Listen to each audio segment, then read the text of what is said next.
أعوذ بالله من الشيطان الرجيم بسم الله الرحمن الرحيم شهر رمضان الذي أنزل فيه القرآن هدى للناس وبينات من الهدى والفرقان صدق اللہ العظیم۔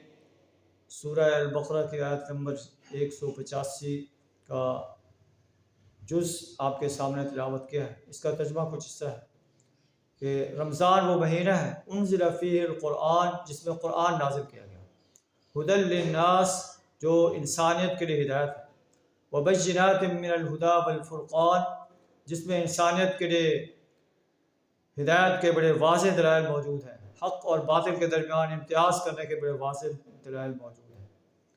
فمن شہد منکم الشہر فلیصمہ، جو انسان اس مہینے میں اپنے گھر میں موجود ہے اس پر لازم ہے کہ وہ روزہ رکھے، اور جو مریض ہے یا سفر میں ہے تو وہ دوسرے دنوں میں اپنی اس گنتی کو پورا کر سکتا ہے۔ اللہ بتا ہے کہ اللہ تمہارے ساتھ آسانی پیدا کرنا چاہتا ہے اور تمہیں مشکل میں نہیں ڈالنا چاہتا۔ وَلِتُكَبِّرُوا اللَّهَ عَلَى مَا هَدَاكُمْ، اور اللہ یہ چاہتا ہے کہ اللہ نے جو تمہیں ہدایت دی ہے اس پر اللہ کی بڑائی بیان کرو۔ وَلَعَلَّكُمْ تَشْكُرُونَ، اور تاکہ تم اللہ کا شکر ادا کرو۔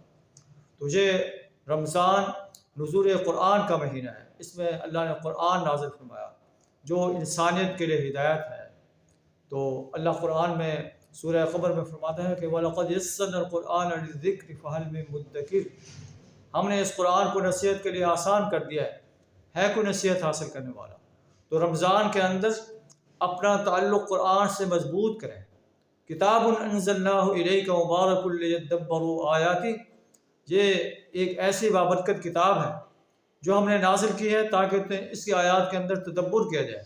وَلِيَتَذَكَّرَ أُولُو الْأَلْبَابِ، اور اہل عقل جو ہے اس سے نصیحت حاصل کریں۔ تو قرآن تدبر کے لیے آیا ہے، نصیحت حاصل کرنے کے لیے آیا ہے۔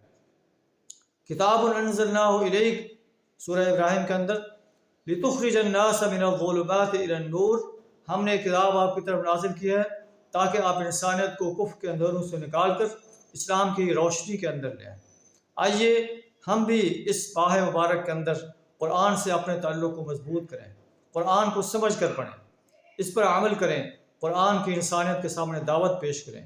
قرآن جو نظام دیتا ہے اس نظام کو اس سرزمین پر قائم کرنے کے لیے جد و جہد کریں۔ ہو سکتا ہے کہ ہمارا یہ عمل اللہ کے دربار میں قبول ہو جائے اور ہماری نجات کا ذریعہ بن جائے۔ وآخر دعوانا الحمد للہ رب العالمین۔